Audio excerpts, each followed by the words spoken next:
एक बार किसी वित्तीय समस्या में फंसकर कमल ने राजा कुणाल देव से कुछ रुपए उधार लिए थे। समय बीतता गया और पैसे वापस करने का समय भी निकट आ गया, परंतु कमल के पास पैसे वापस लौटाने का कोई प्रबंध नहीं हो पाया था। सो उसने उधार चुकाने से बचने के लिए एक योजना बनाई। एक दिन राजा को कमल की पत्नी की ओर से एक पत्र मिला। उस पत्र में लिखा था कि कमल बहुत बीमार है। कमल कई दिनों से दरबार में भी नहीं आ रहा था, इसलिए राजा ने सोचा कि स्वयं जाकर कमल से मिला जाए। साथ ही राजा को भी संदेह हुआ कि कहीं उधार से बचने के लिए कमल की कोई योजना तो नहीं है। राजा कमल के घर पहुंचे। वहां कमल कंबल ओढ़कर पलंग पर लेटा हुआ था।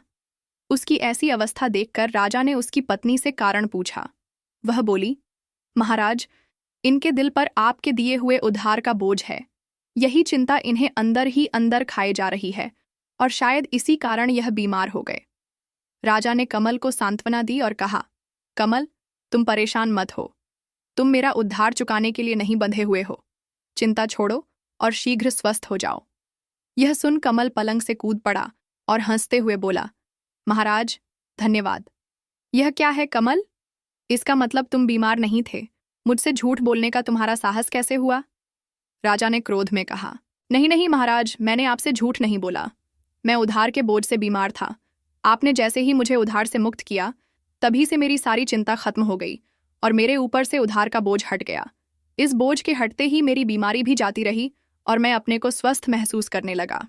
अब आपके आदेशानुसार मैं स्वतंत्र, स्वस्थ व प्रसन्न हूँ। हमेशा की तरह राजा के पास कहने के लिए कुछ न था। वह कमल की योजना पर मुस्कुरा पड़े। खौल उड़ाने के लिए उल्टे पुल्टे सवाल करते थे। सालिकराम हर बार ऐसा उत्तर देते कि राजा की बोलती बंद हो जाती। एक दिन राजा ने से पूछा, सालिकराम, क्या तुम बता सकते हो कि हमारी राजधानी में कुल कितने कौवे निवास करते हैं?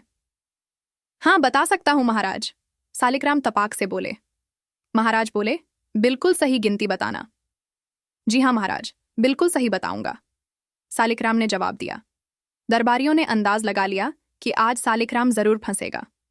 भला परिंदों की गिनती संभव है? तुम्हें 2 दिन का समय देते हैं। तीसरे दिन तुम्हें बताना है कि हमारी राजधानी में कितने कौवे हैं।